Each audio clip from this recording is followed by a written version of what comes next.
j'ai décidé de me rendre dans la capitale mondiale du vaudou, le berceau du vaudou.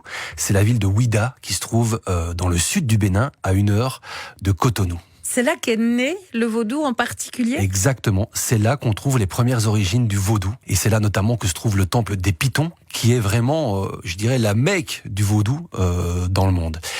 Mais pour moi, comprendre ce culte, et vous allez comprendre qu'en fait c'est une religion à part entière, il fallait que je fasse ma propre initiation. C'était pas possible d'arriver, de les contacter et de les observer de l'extérieur du début à la fin. Ils m'ont dit voilà, tu peux approcher notre culture, notre communauté, mais la règle, la condition, c'est que tu te plonges, que tu t'immerges toi-même dans ce culte, dans ces rites. Et donc j'ai accepté de faire l'expérience. Vous avez tout fait ? Oui, exactement. La première étape, c'est d'aller voir le messager du Fa. Le Fa, c'est l'espèce d'esprit qui est autour de nous. Et il existe là-bas des prêtres qui sont censés faire la communication entre la personne qui va faire son initiation et puis ce messager. Et donc déjà là, c'était une première étape avec toutes sortes de rituels, parce que c'est très très très codifié, il y a énormément de choses. Ensuite, ils vont nous désigner une divinité, celle qui nous correspond et qui va nous protéger. Moi, c'était la divinité de Badou. Alors, j'étais assez fier parce que c'est une divinité très puissante, très forte. Alors, j'en ris ici, mais pour eux, c'est tout à fait sérieux. Et quand moi, je me prête au jeu, je le fais de manière sérieuse aussi. Ensuite, il y a des étapes de purification. Ensuite, de nouveaux sacrifices. Ça a duré plus de 4 jours. J'ai vraiment fait chacune étape. Vous n'aviez pas peur des choses, parce qu'on vous disait pas à l'avance ce que vous alliez faire, j'imagine, comme étape. Il y avait de la crainte? Non, honnêtement, c'est un peu le principe de mes aventures, c'est que j'essaie de faire confiance aux gens qui m'accueillent, et il y a souvent beaucoup de bienveillance. Moi, je leur ai très bien dit que je ne souhaitais pas devenir ce qu'ils appellent vaudouisant. Je voulais faire l'initiation, j'allais le faire sérieusement, en me prêtant au jeu, sérieusement, en faisant toutes les étapes, mais je voulais pas devenir vaudouisant du jour au lendemain.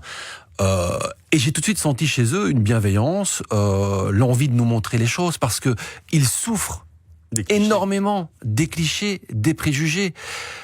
Partout sur la planète, quand on pense vaudou, on pense à cette image un peu satanique, diabolique, la sorcellerie, alors que pour eux, c'est leur culture, c'est leur religion, une religion à part entière, et aujourd'hui, elle est reconnue par les autorités béninoises. Il y a une hiérarchie, il y a ce qu'on pourrait appeler un pape chez eux, qui est en fait le grand pontife, qui m'a accueilli. Il y a la manière dont ils vivent cette religion officiellement, et puis, comme toutes les croyances, il y a la manière dont chacun le vit en privé, et tout ça, ils voulaient me le montrer, ils étaient vraiment heureux qu'un journaliste occidental vienne s'intéresser à leur religion, à leur culture, à leur rituel, pour un petit peu dédramatiser tout ceci. Donc, je me suis tout de suite senti en confiance, et puis ça s'est très bien passé avec eux, ils sont adorables. Mais il faut dire que l'image un peu presque effrayante, parfois qu'on peut avoir du vaudou, ça nous vient quand même très fort d'une culture cinématographique et littéraire qui nous a beaucoup vendu. Exactement. Mais à la base, ce sont les missionnaires, ce sont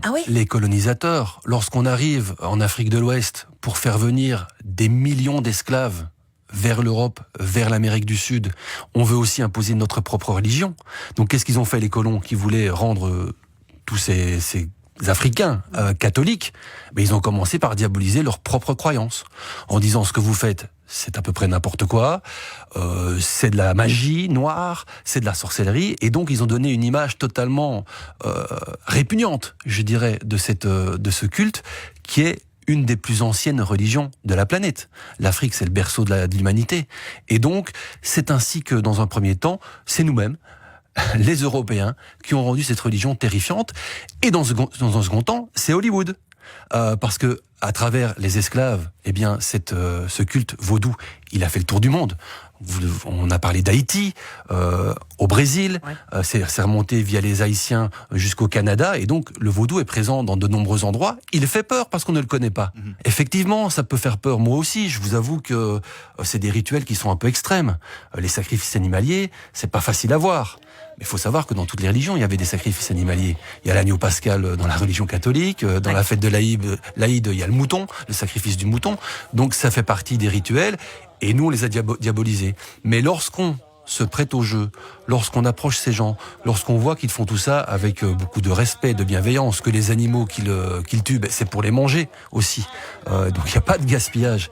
Eh bien, on voit les choses autrement et on se rend compte effectivement que c'est un culte avec ses règles et puis sa communauté. Et au-delà de l'aspect initiation, vous avez passé 5 jours, qu'est-ce que ça vous a apporté ? Qu'est-ce que vous retenez finalement de cela, de l'importance finalement de cette culture ?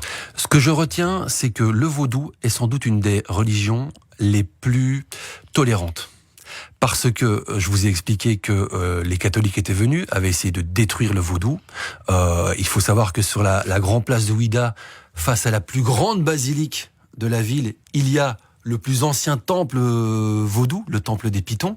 Et en fait, il faut savoir que ce sont les vaudouisants eux-mêmes qui ont laissé l'espace pour que la basilique puisse se construire. Et aujourd'hui, tout ça fonctionne sous une espèce de syncrétisme, à savoir que 80 à 90% de la population béninoise pratique le vaudou. Mais ce qui est assez dingue, c'est qu'ils peuvent pratiquer plusieurs religions en parallèle. Et donc on dit que certains béninois sont catholiques le jour et vaudouisants la nuit. Il y a d'ailleurs pas mal de politiques qui n'assument pas toujours leur pratique du vaudou et qui décident de faire ça un peu en cachette la nuit. Mais le vaudou, il est présent partout, dans les habitations, dans les rues. Il y a des petits couvents, des petits temples, des gris-gris, des fétiches un peu partout. Et donc il fait partie de leur culture, mais tout en gardant une vraie tolérance, une vraie acceptation pour les autres religions. Donc il y a vraiment une cohabitation, une harmonie entre ces différents cultes. Vous avez parlé du temple du Piton, c'est ça ? Oui. Ça se visite ? Oui. Alors le temple de Piton, c'est vraiment un endroit assez étonnant. C'est un petit temple, il ne paye pas de mine, et à l'intérieur, il y a une 50aine de pitons qu'on peut mettre autour du cou, parce que ce sont des animaux qui sont inoffensifs. Mais il faut savoir que les pitons, ils sont totalement vénérés par la population béninoise, parce qu'à l'origine, ils auraient sauvé la ville de Ouidah des envahisseurs, ils auraient repoussé le royaume ennemi, et donc ils sont vénérés, et en plus, ce sont des animaux qui, dans les champs, dans l'agriculture, mangent les petits rongeurs, et donc protègent l'agriculture, et donc ils sont vénérés, et donc les pitons, à Ouidah, ils sont libres de leur mouvement.